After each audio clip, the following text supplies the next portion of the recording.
What up, y'all? It's your boy Dawson from D&D TV. Thank you for rating, commenting, and subscribing. Everybody who's donated, those of y'all who will, you know I appreciate it. Everybody who's also subscribed over to Dawson Speak TV, I appreciate it. If you haven't subscribed over there, please go over there and check out my other YouTube channel. Also, thank you, y'all. We are at 72,000 subscribers on DawsonDenise. I appreciate it. I appreciate that so much because y'all know I'm not making YouTube videos every day. I'm not one of those type of people. I really have to have something to say when I make videos, and I have to have, it has to be something I really want to, I just got to get it out there. Like I'm going to do on this video. I know some people have been saying, Dawson, where you at? Come on, I know you see what's going on, man. You see what's going on in the Kojic church. You see what's going on with this pastor here. Well, he ain't a pastor to me, the community activist, as I call him, Jamal Bryant. You see what's going on with here. Dawson, what you going to say something? Dawson, are you going to speak? Yes, Dawson is going to speak right after this. Let me let my good friend down here at 11 Alive lead us in, and I will be right back after this. Will be the new senior pastor for 10,000 members of the New Birth Missionary Baptist Church in DeKalb County. Bishop Eddie Long had led that mega church before he died of cancer last year. Jamal Bryant will take over the pulpit after Bishop Stephen A. Davis resigned in June. Bryant's going to move to Atlanta from Baltimore. He's 46, an author and speaker, and was chosen from a pool of 138 candidates. Bryant delivers his first sermon as senior pastor on December 9th.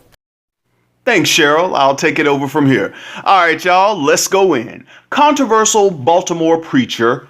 Y'all know I don't call him a preacher. He's a community activist to me, but let me go on. Jamal Bryant revealed on Tuesday that God told him to leave the Empowerment Temple, a megachurch that he founded years ago. He said God told him to leave there to go to New Birth Missionary Baptist Church in Georgia. Many of the parishioners, however, were caught off guard because they were kept in the dark about his new assignment as senior pastor of New Birth Baptist Church. In an interview with the Atlanta Journal-Constitution, Bryant revealed that he told his parishioners at the Empowerment Temple in Baltimore that he was resigning on Sunday, but did not tell them it was to take over as senior pastor of the church once led by his former benefactor, Bishop Eddie Long. Jamal Bryant stated that the news did not go over well at all. There was a great gnashing of teeth. Nobody was expecting it. Jamal Bryant explained that what he heard from God about his leadership at Empowerment Temple was, he said God told him that this is not your church. It belongs to the people. Jamal Bryant went on to say, I had a sense of ownership that had leaped into entitlement. I began to think this Empowerment Temple is me, but God tapped me on the shoulder and said, hold on, not so fast, he said. I had no reason to leave Baltimore but for the prompting of God. Now, many of us remember that Jamal Bryant's ministry at Empowerment Temple was almost destroyed after he admitted to an extramarital affair while he was married to the now ex-wife, Giselle Bryant, who stars on Bravo TV's Real Housewives of Potomac. And there she is right there, the beautiful Giselle. Man, how can you cheat on Giselle? It's like you gotta be a whole sex addict to cheat on Giselle. But let me move on.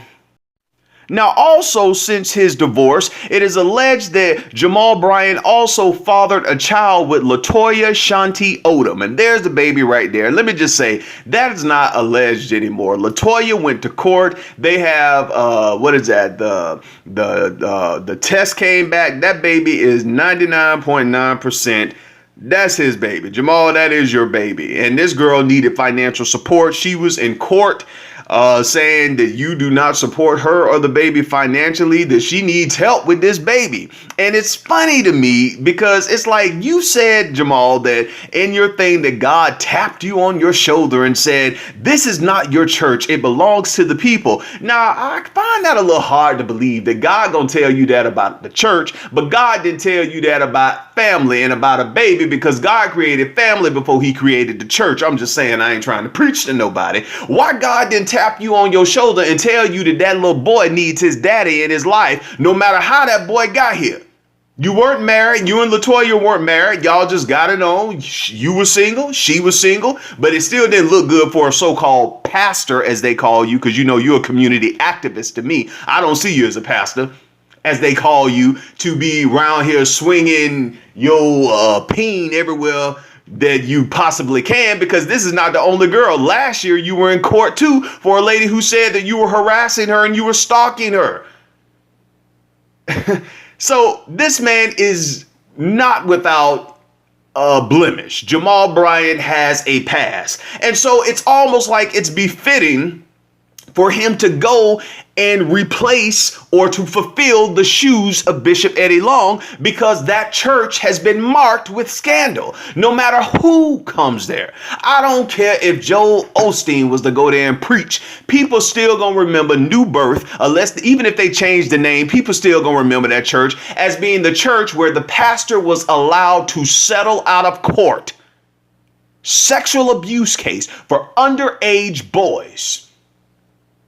That's what they're going to know New Birth for. That's what we're going to remember. I don't care who replaces that church. That's what we're going to know when we see New Birth Atlanta, New Birth Latonia, whatever they call it. Now, a lot of the big wigs at New Birth had something to say, and people on the board had something to say about Jamal Bryant coming and why they chose him as pastor. And this man here, Thomas W. Dortch Jr., an Atlanta businessman and chairman of New Birth's board, told Atlanta Journal-Constitution that he believes the mistakes that Pastor Bryant has made in his life has helped him grow. Really? Okay, and he also went on to say, yes, he has made some mistakes in his life, but he has learned from them and he has grown to understand that he has to move forward. Mr. Thomas said, if you can't find redemption in the church, then where can you find it? You know, that sounds nice to everybody who goes to New Birth and everybody who's mesmerized by that the pastor can't do no wrong and, oh, we gotta forgive, and the pastor can sleep with as many women as he want to, and they can molest the kids and they can be forgiven because it's the pastor and it was the devil who was controlling they dingaling. They couldn't control their dick for nothing. I don't buy that mess. That's why I got my own YouTube show to say what I want to say. And what I want to say is that you all got exactly what you needed. Another controversial pastor who cannot control his penis. That's what you have, New Birth. New Birth, new whore in Atlanta. That's what you got with Jamal Bryant. Now, also, I want to say this. Jamal Bryant, I don't think you left the Empowerment Temple because God told you to do so. This is just my opinion. You said he did. I don't think he did. I think you left like many people think you left. You left for a check. And with your interview that you did with V103, you said, buddy, this is what you said. Bishop Eddie Long had a magnificent facility out there, and the acres of land they have and all of that space, so much we can do in the community. That let me know right there that you was focusing on the building and you were focusing on how you were going to draw people back into that church, because attendance at New Birth went down after the scandal, because y'all remember when Eddie Long got up there and said, I got 3 stones or 5 stones or how many stones he said. And he's like, I haven't threw one yet. And we waiting for you to throw those stones when those boys are coming out with these allegations, because we know big buff Eddie Long ain't do this. Not big buff Mr. Masculine Eddie Long. He didn't do this. And then, nigga, you settle in court? And you want us to come to church and run around and say 1, 2, 3, he doing it for me? 4, 5, 6, let God got it fixed. No, nigga, you lied. You did do what them boys said you did, because when I started doing more research, it came out that those boys were not the only boys. There were more boys. Those boys' stories were just more credible in order for them to pursue with the lawsuit. Y'all better do y'all research.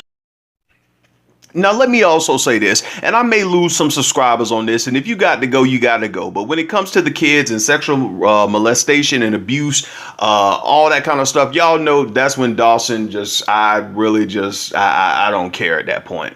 Because I know many people will say, look here, Dawson, why are you talking about Bishop Eddie Long? Bishop Eddie Long is dead. He's gone on to wherever he going on that he gone.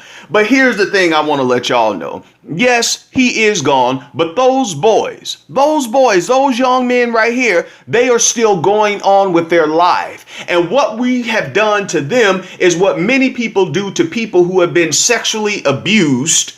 We tell them, forget about it, pray about it, run around the church, let God wipe it out your memory, and go on with your life. We never think that a lot of people sexual desires or sexuality has been altered because of that. Not everybody, but some of them. But the church will see people who come into churches. Oh, she looked like a dyke. She got a lesbian spirit on her.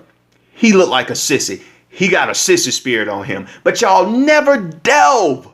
You never go into deep as to why people are the way they are or why they have the desires that they have. And the reason why I say that is because I'm always getting people sending me emails or they're inboxing me DMs on Facebook or they're hitting up Dawson and Denise, our Google thing, sending me stuff. Dawson, this happened to me. Dawson, this happened to me. Like this young woman, she just sent me this the beginning of November. She said, hey, I love your content. I was molested by a woman in my church I grew up in, and she is still a youth leader. She was my youth leader. My life has never been the same, but I am fighting for justice. Anyway, keep doing what you're doing. Another man wrote me, and I've told y'all his story before, but it's just his story just keeps, it bothers me because this man right here he's in his 50s. And he told me that he was raped and molested by people in the church. And he said that it bothered him so much that even in his 50s, he's struggling with what he is and his desires, but he's not even sexually active. And he has never been sexually active in years. And he was saying that mentally, how it has hurt him. And this man still is serving in his church, in his town. Those are just two emails that people sent me. People send me stuff all the time, telling me stuff. And my thing is, I appreciate it. Keep it coming because y'all know eventually I'm going to talk about it. But my thing is this. Why they can't talk to nobody in the church about this? Now, I know I'm talking about Jamal Bryant, but Jamal Bryant, the reason why I'm going there and I'm talking about this is because after Bishop Eddie Long died, I think it was last year, January 2017, you came out with a video and said that after Bishop Eddie Long has died, because we didn't talk about the abuse allegations, we didn't talk about sexuality, the church don't talk about that stuff, that we marginalize people, we criticize people. And we need to talk about it because we are hurting people. And you even went on to say something that I always say is that we have to have the heartbeat of humanity. And you went on and said that in your little Periscope thing too. And because I'm Dawson and I do my research, I'm going to hold you accountable to what you said. Since you said that after Bishop Eddie Long passed, and after the funeral, we need to talk about molestation, people who have been victimized in the church. I am holding you to the fire to that, sir, since you are going to be the senior pastor at that church where this pastor was able. People say he didn't get away, God got him. People said, you know, all this kind of stuff. But let me tell you something. Those people in that church, they let those boys down. They not only let those boys down, they sent a message throughout the world for young men and women who have been sexually abused in the church that we don't care. Well, how you gonna say that's what them people did? That's what I said. If you don't like it, unsubscribe. They sent a message to us. And I'm finna go a little step further. I may be messing it up for myself, but if it's for the kids, God got me. I ain't worried about that. For every pastor, and I don't care if it's a big pastor that y'all like and know, who stood by that man and didn't say anything about those allegations, for every prophetess, and that goes to the prophetess of all prophetess, Miss, I don't know if I want to be with men or women. Yeah, you. I ain't gonna even say your name. All of y'all let those children down. And y'all sent a clear message, just like the Kojic church did and still do, that we don't care about molestation in the church. We don't care about having pedophiles in our midst because we can't see the spirit of pedophilia, but y'all can pick up the spirit of everything else. Y'all can pick up a lust spirit. You can pick up this. You can pick up that. How come the two pit spirits y'all can't pick up? You can't pick up gluttony, but we can look at half of y'all and see that, and you can't pick up pedophilia. Is it a game y'all playing with us? Or can y'all really discern stuff? That's really what, I mean, come on now. At some point in 2018 and beyond, y'all got to understand you're not talking to a dumb people. And people now are not like our great grandpas and grandmas and some of our mamas was, rub them on the back and say, God gonna do it. No, you can't do that to this generation. You can't do that to this group of people. And that's what y'all pastors are doing. And you want to throw scriptures and you want to throw stuff. You can't do that to this generation. They're not scared of that. They want transparency and they don't want you being hypocritical. Now, for you, Jamal Bryant, I'm holding you accountable to what you said. I know this a long video and I mean for it to be long because I don't want to make another one. Because I can say everything I want to say in one video. I ain't got to make 15 videos. Say what you mean and mean what you say and get off the topic and move on. That's how we roll over here. You said that we need to talk about abuse in the church. We need to talk about rape. That's what you said after Bishop Eddie Long died. You said after the funeral. And some of y'all going to say, I don't remember him saying that. Oh, don't worry. I won't play the video at the end. Because Dawson, we all about learning over here. I went to a Bible-based church for thinkers. They didn't have us jumping around and running around the church. They made us think and research. It works when you work it. Not because somebody lay hands on you.